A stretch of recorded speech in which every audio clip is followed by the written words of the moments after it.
कार्रवाई चल रही है। अपनी ये दुकानें अतिक्रमण का बता करके इन्होंने हटा दी गई हैं। ना कोई नोटिस दिया है, ना कोई पहले प्रक्रिया जमाई है। इनको अचानक आकर के एक तुगलकी फरमान जारी करके आराम से बिल्कुल भी न किसी की गरीबी की बात सुन करके उनका पूरी दुकानें तोड़ दी गई हैं। जेसीबी चला करके लगभग कितनी दुकान तोड़ी गई है? लगभग पूरी 15 से 16 दुकानें इन लोगों की तोड़ी गई हैं। उस साइड भी इतनी ही दुकानें तोड़ी गई हैं। तो आपके पास रोजगार के इसके अलावा रोजगार के अलावा कोई साधन नहीं है। अनुसूचित जाति से बिलोंग करते हैं। बाजार के अंदर हमको ना ही कोई काम देता है, ना कोई पास में बैठने देता है, ना कोई बड़ी दुकानों वाले हमारे लिए दुकानें प्रोवाइड करा सकता है। प्रशासन हमारे लिए बिल्कुल भी सजग नहीं है। कोई रोजगार नहीं, ना कोई रोजगार है। सरकार का यह तुगलकी फरमान हमारे लिए बहुत ही कष्टदायी और वो है। कितने समय से आप यहाँ दुकान कर रहे हैं? हमारी कम से कम 40 साल से यहाँ दुकान जमी। हमारे दादाजी परदादाजी से लेकर के पिताजी की पूरी उम्र निकल चुकी है। आज भी हमारे पास कोई रोजगार नहीं है। इससे पहले आपको सूचित किया गया था कि ये दुकान? पहले कोई सूचना नहीं दी गई थी। पहले तो बिल्कुल ऐसा था कि आप डंडे हटा लीजिए, आज आकर के सीधा जेसीबी से पूरी दुकानें तोड़ दी गई। तो आपके पास रोजगार के लिए क्या साधन उपलब्ध? कुछ भी उपलब्ध नहीं है। घर में बच्चे भूखे मरेंगे। हमारे ना बच्चे पढ़ सकते हैं, ना लिख सकते हैं, ना रोटी खा सकते हैं। तो आगे आप क्या करने की सोच रहे हैं? कुछ नहीं क्या कर सकते हैं। प्रशासन ने हाथ खड़े कर दिए हैं। हमारे पास के आदेश आया था, हम किसके पास जाए? हमारी कोई सुनने वाला भी नहीं। कलेक्टर साहब के पास गए, उन्होंने भी नहीं सुना।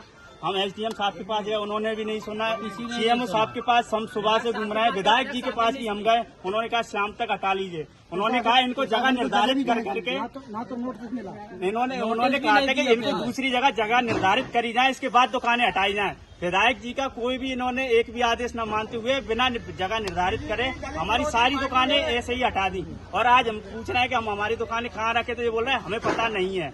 पहले भी 40 साल पहले प्रशासन द्वारा ही ये जगह निर्धारित करी गई थी, जिसमें उनके द्वारा बोला गया था कि आपको यहाँ रह करके गुजर बसर करना है, आपका पेट पालना है। उनके द्वारा ही दिया गया था। लेकिन आज ये समय आ गया है कि आज कोई भी ना वो दिया गया है, सिर्फ तुगलकी फरमान जारी करके पूरी दुकानें तोड़ दी गई हैं। तो इस रोजगार से आपके घर परिवार का खर्च भी चलता है? पूरा घर परिवार, पूरे कम से कम 100-200 परिवार इससे वंचित हो चुके हैं। बच्चे बूढ़े सभी प्रभावित हुए हैं। ना ही कोई इलाज की सुविधा उन्हें प्रोवाइड है, ना ही किसी रहने सहने की। उनके घर बेचारों के नलियों के सब ऐसा ही हो रखा है। टूटे फूटे घर बने हुए हैं उनके। क्या नाम है तुम्हारा? मेरा नाम गजरा महिरवार है। चाय की दुकान थी आपकी? हमारी जूता चप्पल जोड़ने की यहाँ पर ये दुकान थी। अनुसूचित जाति से हम बिलोंग करते हैं। इन दुकान चालकों का सरकार से एवं प्रशासन से यही निवेदन है कि इनको कहीं एक जगह निर्धारित की जाए, क्योंकि इनके पास लोगों के पास इतना पैसा नहीं होता है कि है 20-20 और 50-50 लाख की जो नगर पालिका की दुकानों की नीलामियां होती हैं वो खरीद सकें। इसलिए सरकार को एवं प्रशासन को इन लोगों के लिए कहीं ना कहीं ऐसी जगह निर्धारित करना चाहिए जहां पर यह लोग गुमटियां रख सकें अपनी। और ऐसे बहुत से लोगों का धंधा चौपट हुआ है अतिक्रमण के चक्कर में।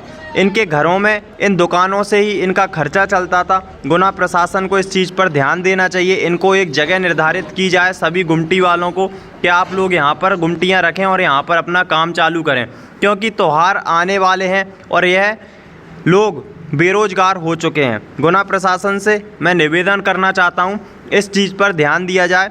जय हिंद, जय भारत।